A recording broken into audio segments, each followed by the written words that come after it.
There's this moment in every empath's life where they stop feeling the world the way they used to. They stop rushing to rescue, stop explaining, stop reaching for the person who's already halfway out the door. And if you've ever been that person, the one who feels everything, carries everyone, and forgives endlessly, then you know what I mean when I say one day your system just stops. Not out of cruelty, not out of coldness, but because it can't keep bleeding empathy into spaces that don't receive it. That's what I call the freeze. The silent storm inside the super empath. What looks like detachment on the outside is actually a deep nervous system recalibration on the inside. The body, the mind, the heart, they all conspire together to say enough. We need peace now. The empath's freeze isn't an emotional shutdown. It's a sacred act of preservation. You see, when someone has been emotionally available for too long, too forgiving, too open, too accommodating, the mind eventually recognizes that the cost of constant giving is self-erasure. And so it initiates a quiet revolution. The freeze is not weakness. It's wisdom. It's the psyche's way of saying, you cannot pour from an empty cup, and you can't keep pouring into one with a hole in it. And now, let's look at the psychology behind it.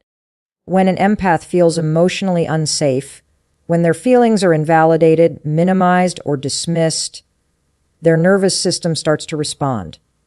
At first, they'll overfunction. They'll talk, explain, analyze, love harder, text more, try to fix the emotional distance. That's their fight response, not in anger, but in effort. But when that doesn't work, and when that pattern repeats, the body shifts gears. The nervous system flips into freeze mode, a biological response that's often mistaken for apathy. But here's the truth: freeze is not the absence of feeling. It's the overwhelming presence of too much feeling contained. It's the emotional equivalent of the body holding its breath. And in that stillness, something remarkable happens. Clarity starts to emerge, because when the empath finally stops reacting, the noise fades. And when the noise fades, truth speaks. You start to see what was really happening all along, not just who they were, but who you've been while trying to hold them. You realize how much of your identity was wrapped around emotional caretaking, how much of your worth was built on being the safe one, the understanding one. And this realization hurts deeply, because the empath's freeze often feels like a betrayal of their own nature. They ask themselves, why can't I feel the same love anymore? Why do I feel numb? But that numbness is not the end of empathy. It's the beginning of discernment. It's the moment where you stop confusing love with sacrifice. Philosophically speaking, the freeze is an initiation into sovereignty. It's the soul saying, you can love without losing yourself. You can care without collapsing. It's a movement away from codependent compassion into conscious compassion. You start to understand that empathy without boundaries is self-abandonment, and boundaries without empathy are walls. The sweet spot, the power zone, lies in the middle: emotional intelligence rooted in self-respect. And this is where the transformation begins. Because once the super empath freezes, they no longer chase validation. They no longer beg to be seen. They realize that being unseen by others doesn't mean they've disappeared. It means they've finally stopped performing for approval. Here's the paradox. When the empath freezes, they stop broadcasting emotional energy. And that silence, that emotional neutrality, is exactly what makes the avoidant, the one who used to run, start to melt. Because energy dynamics always seek balance. The empath's withdrawal forces the avoidance emotional system to confront the void they once created. But that's the next stage of this journey. For now, stay with the freeze, because this moment, this sacred stillness, is where the empath reclaims power. It's where they stop asking, "What's wrong with me?" and start asking, "What have I tolerated that hurt me?" It's where the endless giving transforms into grounded awareness. And I want you to really take this in. Freezing doesn't make you cold, it makes you conscious. It's the point where emotional overextension turns into emotional intelligence. The freeze is not your end, it's your awakening. So, if you found yourself in that silence, not knowing whether you've grown colder or wiser, remember this: you are not shutting down, you are powering up. You're learning the difference between peace and pleasing. Because the moment you stop fighting for connection that drains you is the moment you create space for connection that heals you. And that stillness is where your true strength begins. When the super empath freezes, something begins to shift in the emotional atmosphere. Almost imperceptibly at first, the avoidant, who's built their identity on distance and control, starts to feel something unfamiliar discomfort in their own silence. For so long, the dynamic between an empath and an avoidant has followed a predictable pattern. One reaches, the other retreats. One seeks closeness, the other seeks space. But when the empath stops reaching, when that endless flow of understanding and warmth suddenly quiets, the avoidant's emotional system begins to destabilize. This isn't punishment. It's physics, emotional physics. Every relationship operates on an energetic loop. One gives, the other receives, one pursues, the other withdraws. The pattern continues until someone disrupts the flow. When the super empath stops feeding that loop, stops chasing, explaining, rescuing, the energy collapses. And that's when the avoidant starts to feel. The avoidant's entire coping strategy is built on avoidance, not of people, but of emotion. It's a self-protection mechanism rooted in early experiences of overwhelm or rejection. Their distance isn't coldness, it's fear disguised as control. Avoidants crave connection, but the intimacy they long for also terrifies them. So they run, not from the person, but from the vulnerability that person evokes. But when the empath freezes, the dynamic they depend on to stay emotionally safe disappears.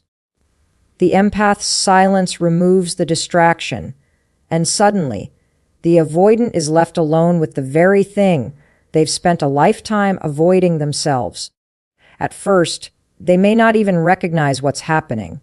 The quiet feels strange, maybe even threatening.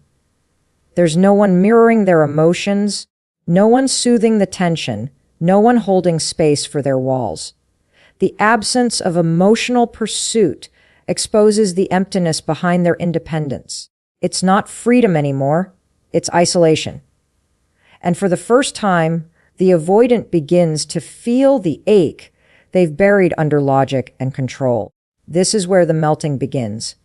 It's not a dramatic emotional breakdown. It's subtle, gradual, and deeply unsettling. The avoidant may start thinking about the empath more often. They might scroll through old messages, remember the warmth they once found overwhelming, or even rationalize their detachment. But beneath that logic, something deeper is stirring. The human need for genuine connection. The empath's withdrawal creates emotional contrast. It highlights what once felt ordinary: care, patience, presence, and now feels like oxygen that's suddenly missing from the room. From a psychological standpoint, this is the power of emotional mirror work. When an empath stops responding, they hold up a mirror that forces the avoidant to confront the reflection they've been running from.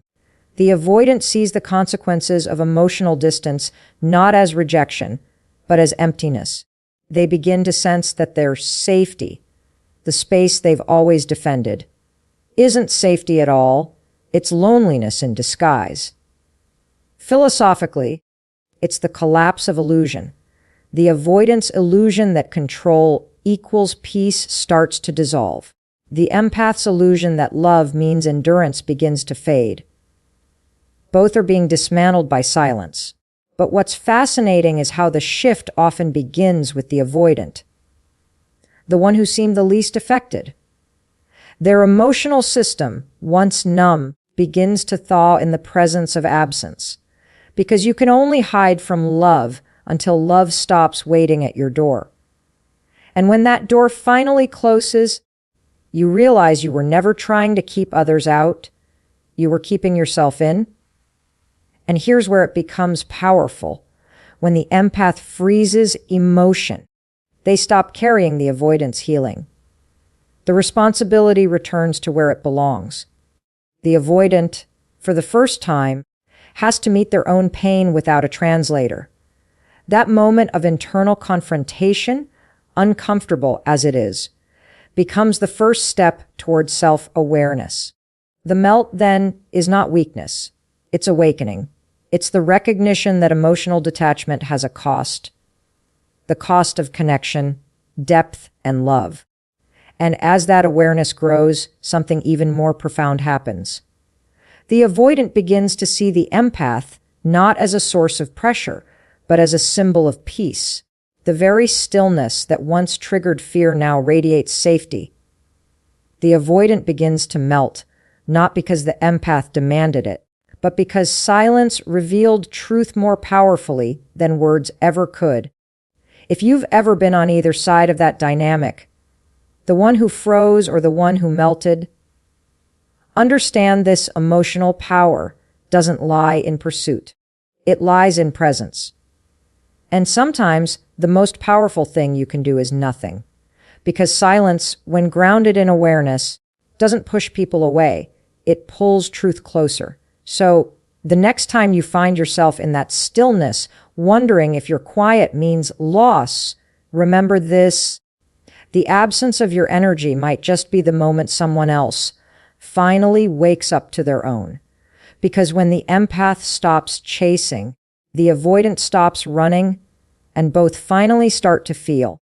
There comes a point in every emotionally complex connection where both people realize that what they've been doing, the chasing, the withdrawing, the over-explaining, the shutting down, isn't working anymore. It's exhausting. It's cyclical. And the truth is, it's not love that keeps it going. It's unconscious fear dressed up as connection. This is where emotional alchemy begins. The moment you stop acting from old patterns and start seeing them for what they are: mirrors. The empath and the avoidant are two sides of the same wound. One fears abandonment, the other fears engulfment. One overextends to stay connected, the other withdraws to stay safe. It looks like opposites, but it's actually a loop, a psychological dance that keeps both people stuck in emotional survival mode. The empath says, if I can love you enough, you'll stay. The avoidant says, if I can stay distant enough, I won't get hurt. Both are protecting something fragile, the belief that they aren't enough as they are. What's fascinating is that neither role is conscious. These patterns are learned responses, wired in through years of experience. The empath's identity forms around emotional responsibility, reading rooms, managing moods, absorbing pain that isn't theirs. The avoidant's identity forms around emotional independence, suppressing need, avoiding vulnerability, controlling exposure to pain. Both strategies make sense. They were adaptive once. They kept you safe. But in adult relationships, they become prisons disguised as protection. And this is where transformation happens. When you stop trying to change the other person and start decoding the emotional script you're both reading from. Emotional alchemy begins with awareness. The moment the empath says, I'm not responsible for your healing, and the avoidant says, my distance doesn't make me safe, everything shifts. The dance ends when both begin to look inward instead of outward. Now, Let's talk about what that shift feels like. For the empath, it's uncomfortable at first. You've built your sense of worth on being needed. You equate love with effort, and silence feels like rejection. So when you stop rescuing, you'll feel the withdrawal, the emptiness where your giving used to be. That's not punishment. That's detox. You're learning to sit with yourself without defining your value through someone else's emotional state. For the avoidant, the discomfort is different but just as real. When the empath stops overfunctioning, your usual space feels less like freedom and more like loneliness. You start to realize that control doesn't create safety. It creates separation, and that separation starts to hurt. It pokes holes in the illusion that independence means immunity. You begin to see that vulnerability isn't weakness. It's the bridge back to humanity. Philosophically, this is what I call the collapse of polarity. The empath and the avoidant stop existing as extremes and start integrating what they've been missing. The empath learns to contain. The avoidant learns to connect. The result isn't dependency or detachment. It's balance. Because emotional alchemy isn't about changing who you are. It's about transmuting what you fear into something you can use. The empath transforms their sensitivity into discernment, learning when to feel and when to step back. The avoidant transforms their independence into grounded presence, learning that closeness doesn't erase them, it expands them. When both individuals rise into awareness, the relationship itself begins to evolve from reaction to reflection. Instead of one pursuing and one retreating, you find two people meeting in the middle, not to merge, but to understand. You see, awareness always precedes power. You can't change what you won't see, and you can't heal what you won't name. Emotional alchemy is the process of seeing your emotional reflexes clearly enough to choose something different. It's realizing that you don't have to keep repeating the same story just because it feels familiar. You can rewrite it. You can rewire it. You can consciously decide that love will no longer be a battlefield of fear and longing, but a meeting of self-aware souls. And here's the truth that most people miss: healing doesn't mean the empath becomes less emotional or the avoidant becomes more expressive. Healing means both become real. The empath learns that love without boundaries isn't love, it's self-erasure. The avoidant learns that distance without intimacy isn't strength, it's fear wearing armor. When both begin to own their part in the dynamic, compassion replaces blame and awareness replaces reaction. That's emotional alchemy, turning unconscious pain into conscious power. It's when empathy becomes insight, silence becomes strength, and vulnerability becomes the gateway to genuine connection. So, if you find yourself caught in that cycle, chasing someone who pulls away or running from someone who gets too close, pause. Look at what that moment is trying to teach you, because behind every trigger is truth, and behind every reaction is an invitation to grow. Remember this: love isn't found in control or compliance, it's born in awareness. When you stop reacting and start reflecting, everything changes, not because they finally understand you, but because you finally understand yourself. And that's the moment where pain turns into power, where emotional alchemy begins. There's this point in every connection between an empath and an avoidant where the cycle starts to feel too heavy to carry. The same arguments keep happening, the same silences keep returning, and both people are left wondering why love feels more like survival than peace. It's not because the love is gone. It's because both people are still reacting from fear instead of awareness. And when fear runs the show, love has no room to breathe. What most people don't realize is that every relationship has its own emotional choreography. a dance of pursuit and withdrawal. The empath's instinct is to move closer, to repair, to explain, to reconnect.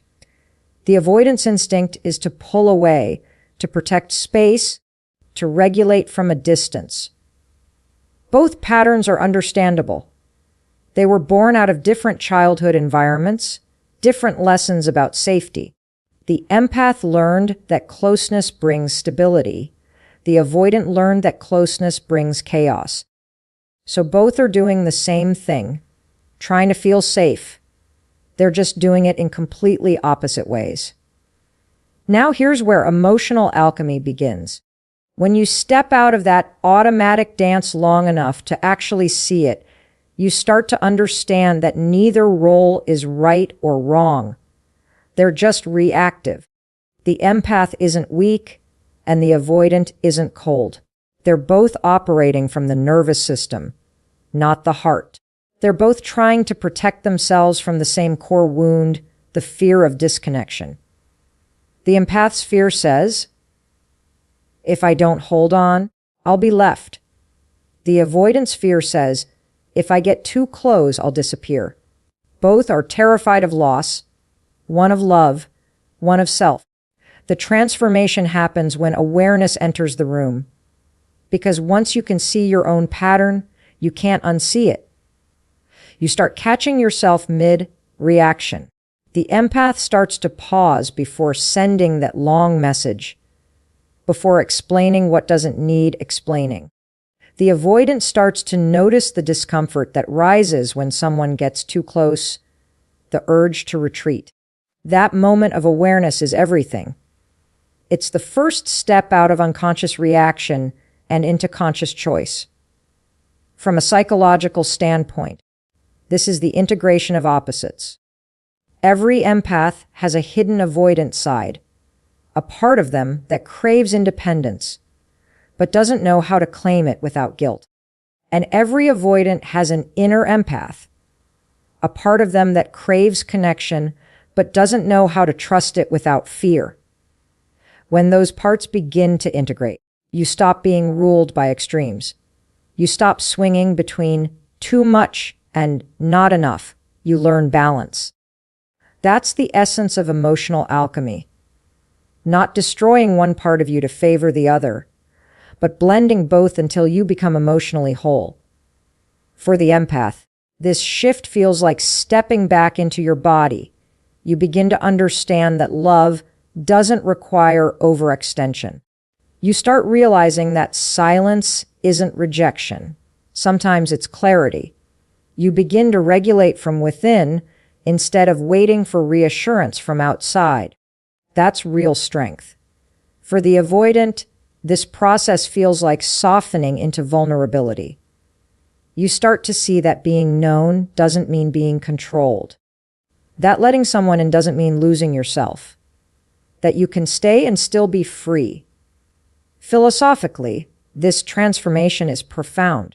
It's the point where love stops being a battlefield and becomes a mirror, not to reflect blame, but to reveal truth. You see, relationships aren't meant to complete you. They're meant to expose you, to show you where you're still afraid, where you still hide, where you still run. Emotional alchemy is what happens when you use that exposure as fuel for growth instead of evidence for pain. And it's not about perfection. You'll still have triggers. You'll still have moments where you want to pull away or overreach. But the difference is, you'll know what's happening. You'll catch the pattern before it takes control. You'll breathe through the impulse instead of collapsing into it. Awareness doesn't erase your emotions. It gives you the power to channel them. That's the shift from reaction to response, from fear to understanding. When you start relating this way, love stops feeling like a tug of war and starts feeling like a dialogue.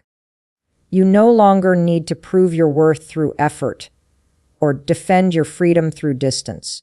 You begin to build connection on a new foundation, one made of accountability, not anxiety, curiosity, not control. And the truth is, This kind of growth doesn't just change your relationships, it changes your relationship with yourself. The empath becomes grounded. The avoidant becomes open. Both learn to meet in the middle, not because one chased or one surrendered, but because both evolved. So if you're stuck in that loop, that cycle of reaching and retreating, this is your invitation to step back and look at the pattern, not the person.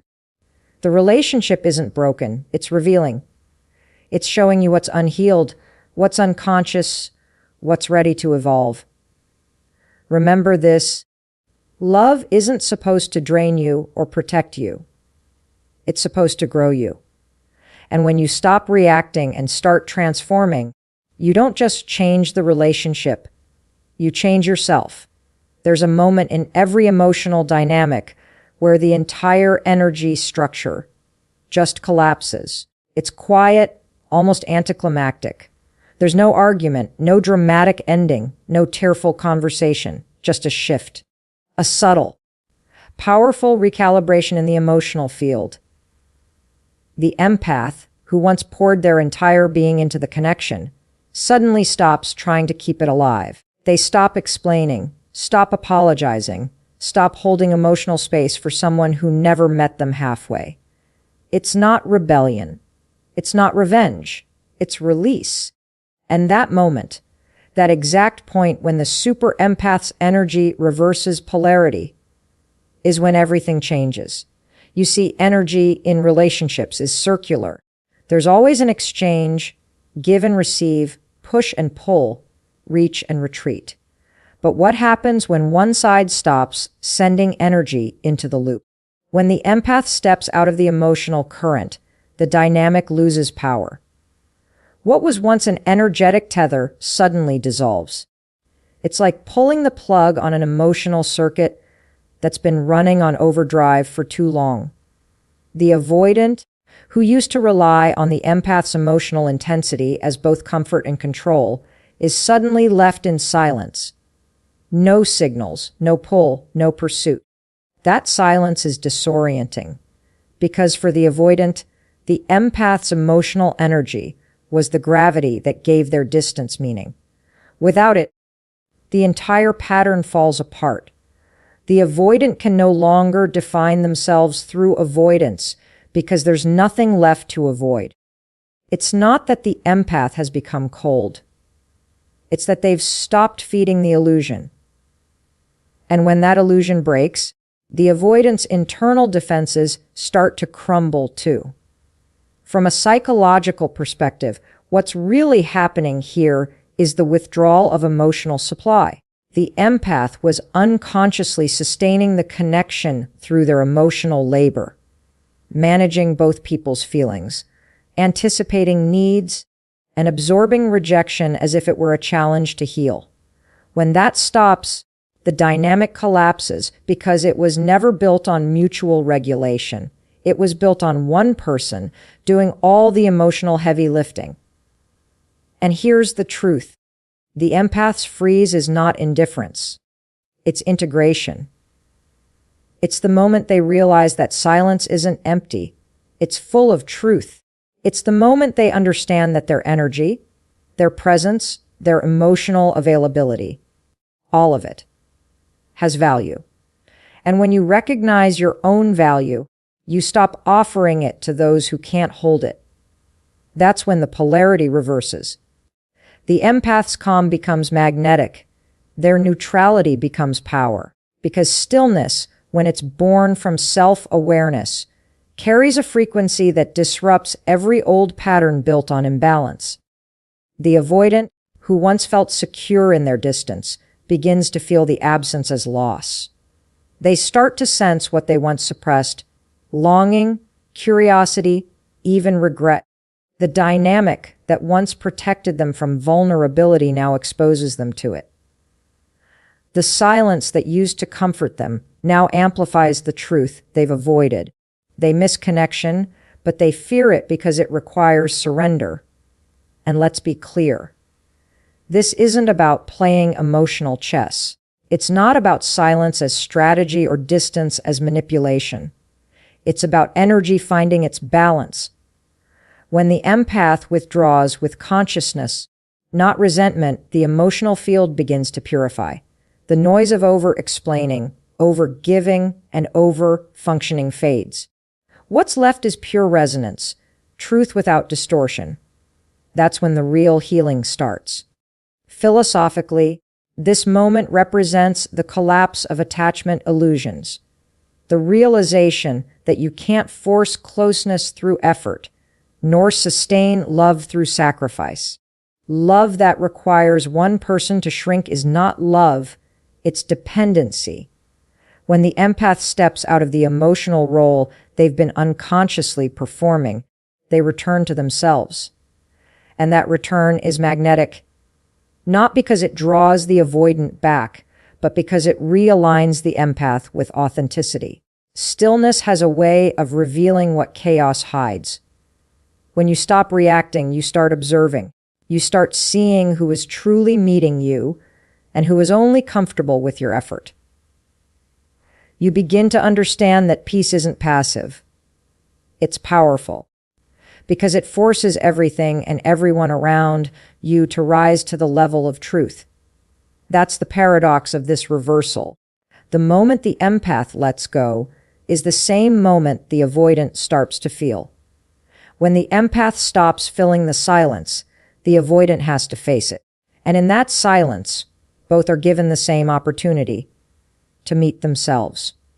The empath meets their need for boundaries. The avoidant meets their fear of closeness. The energy that once bound them in tension becomes a mirror, reflecting both of their unhealed parts back at them. This collapse isn't destruction, it's transformation. It's not the end of love, it's the end of illusion. When emotional polarity reverses, truth surfaces. What's real remains. What was dependent dissolves. And in that moment, both people are finally free. Not to run from each other, but to see each other clearly, maybe for the first time. So, if you're in that silence right now, that eerie calm where everything feels both over and unfinished, don't mistake it for emptiness. That's the sound of your energy returning home. That's the universe rebalancing what's been uneven for too long. Because sometimes the loudest transformation doesn't happen in chaos, it happens in stillness. And when you stop feeding what drains you, everything that's meant for you finally finds its way back.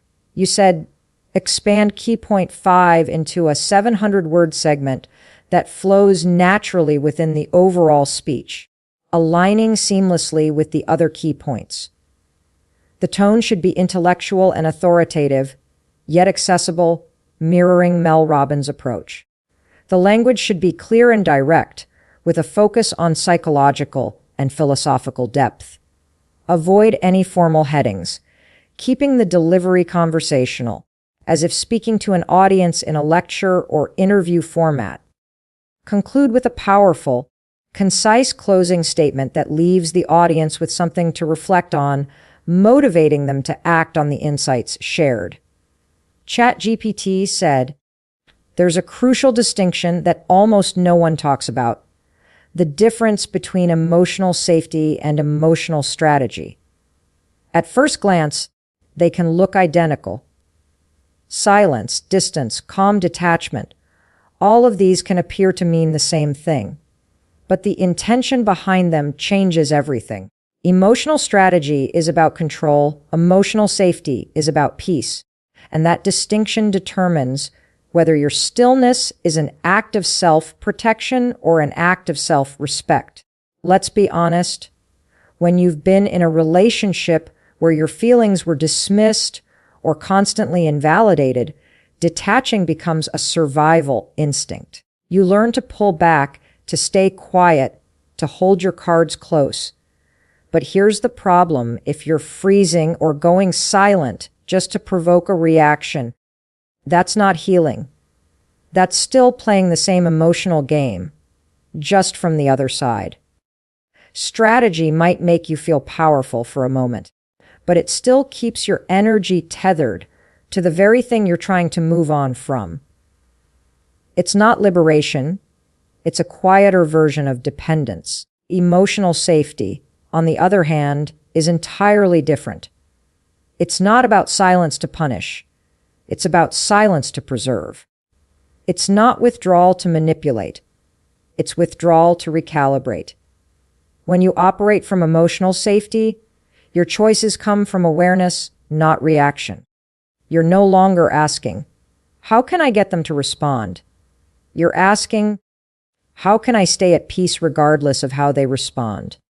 That shift from external focus to internal grounding is where real power lies.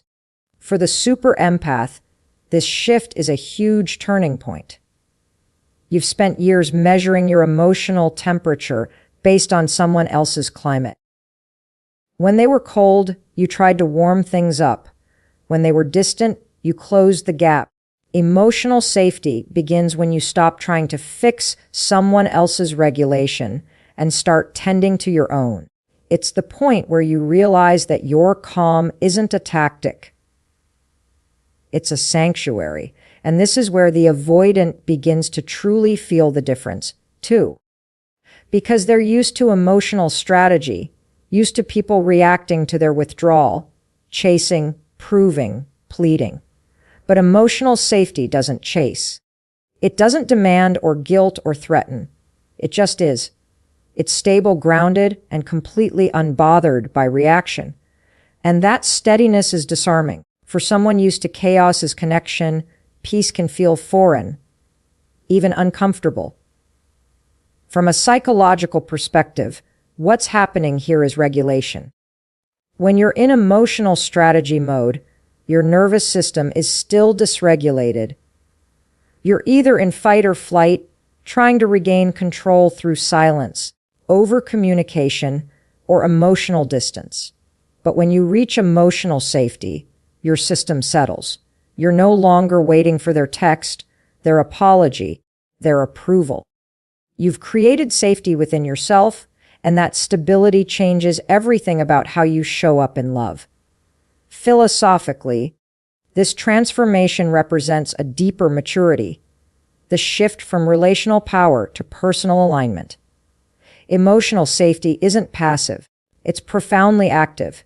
It's the daily decision to respond from awareness rather than defense. It's choosing to be at peace even when someone else isn't ready to meet you there. It's understanding that your boundary doesn't have to be a wall. It can be a quiet, confident no. And here's the real beauty of it. When you build your foundation on emotional safety, you stop performing. You stop trying to be understood by those who refuse to listen. And you stop explaining your value to people who are committed to misunderstanding it. You start living from authenticity instead of reaction. And authenticity is magnetic. It doesn't need strategy because it naturally attracts alignment. This doesn't mean you stop caring. It doesn't mean you shut down or become indifferent. It means you've learned the sacred art of caring without carrying. You can love without losing yourself. You can listen without absorbing. You can stay open without being vulnerable to chaos. That's emotional safety, not detachment from others, but deeper connection with yourself. And when you start living this way, something incredible happens. You begin to trust silence again. You realize that peace isn't boring. It's powerful. That not responding doesn't mean you've lost. It means you've chosen yourself. That you don't need to prove your worth through effort because your energy is now too valuable to spend on proving anything at all. If the empath's journey is one of awakening, this is the part where the awakening becomes embodiment. It's not about knowing what hurts you. It's about no longer participating in what hurts you. It's not about understanding emotional dynamics. It's about mastering your response to them. So if you find yourself in that place, that quiet space after the storm where everything feels still and uncertain, trust it. You're not disappearing. You're stabilizing. You're not becoming cold, you're becoming clear. Because at the end of the day, peace is not something someone else gives you. It's something you decide to keep. And when you stop using silence to get attention and start using it to protect your peace, you stop surviving love and start living it. There's a moment, usually after all the emotional noise has settled, when something inside you clicks. It's not dramatic. It's not loud. It's just a quiet knowing, a calm clarity that says, I'm done reacting. That's the awakening. It's the point when the super empath, who's spent years moving from emotional intensity to silence, finally steps into something new, neutrality. Not indifference, not apathy, but balance. It's the space where compassion and boundaries finally coexist. Up to this point, everything in the empath-avoidant dynamic has been about motion. Chasing, withdrawing, analyzing, explaining. But awakening isn't movement, it's stillness. It's that inner pause where you stop trying to manage what's outside of you and start mastering what's inside of you. It's when you finally understand that peace doesn't come from fixing someone else's patterns. It comes from healing your own. Here's the truth. When you stop reacting, you start reclaiming. Every emotional reaction you've ever had, every argument, every attempt to make someone understand you, every spiral of overthinking was energy leaving your body. Awakening is the moment that energy returns. You start feeling your own power again, not because you've won or convinced anyone of anything, but because you've remembered who you are without the constant emotional tug of war.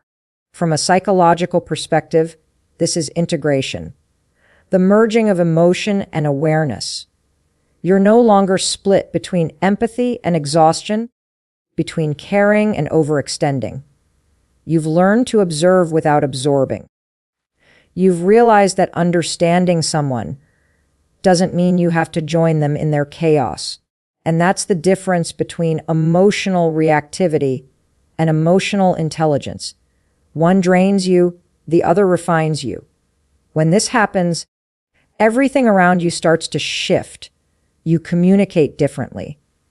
You no longer need to prove your love through over-explaining or your worth through over-effort. You stop needing closure from people who benefited from your confusion. And that's powerful, because closure isn't something they give you. It's something you create by accepting the truth as it is. You learn that healing isn't about getting back to who you were before. It's about becoming the version of you that no longer needs to survive the way you used to. For the avoidant, this moment can be disorienting.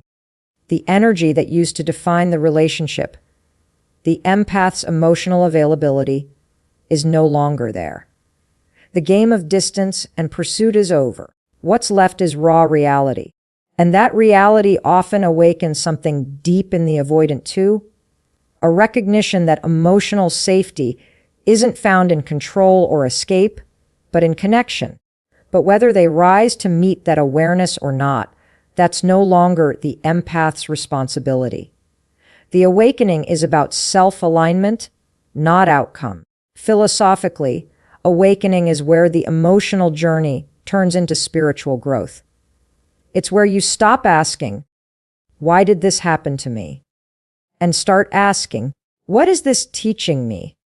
That question changes everything. Because the moment you start seeing pain as a teacher instead of a punishment, it loses its power to control you. You begin to realize that what you've been calling heartbreak was actually initiation, the process of being stripped down to truth. And that truth is this: you are not meant to carry people through their healing at the expense of your own. You are meant to evolve alongside those who also choose awareness. Awakening means you can love deeply without losing your edges. You can forgive without reopening the wound. You can care without collapsing. It's emotional mastery, the ability to stay centered, no matter who stays or who leaves. From the outside, it looks like peace. From the inside, it feels like power. Because you finally understand that silence isn't empty.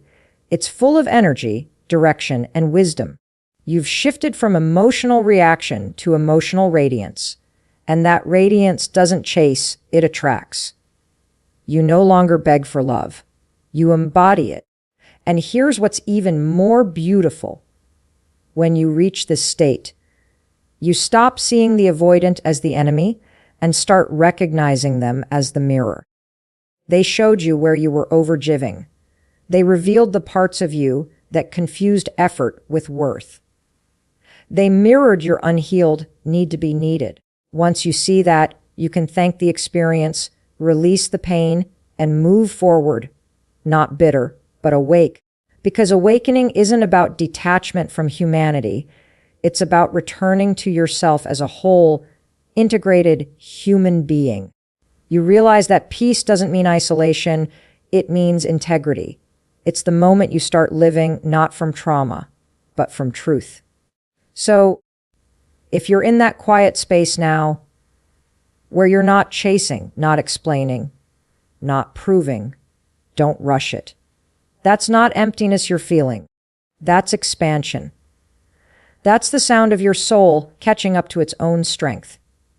Because at the end of this journey, it's not about who melted first or who froze last. It's about who woke up. And when you do, you stop waiting to be chosen, because you've already chosen yourself. And that choice, that single, grounded decision to rise from reaction into radiance, is where freedom begins.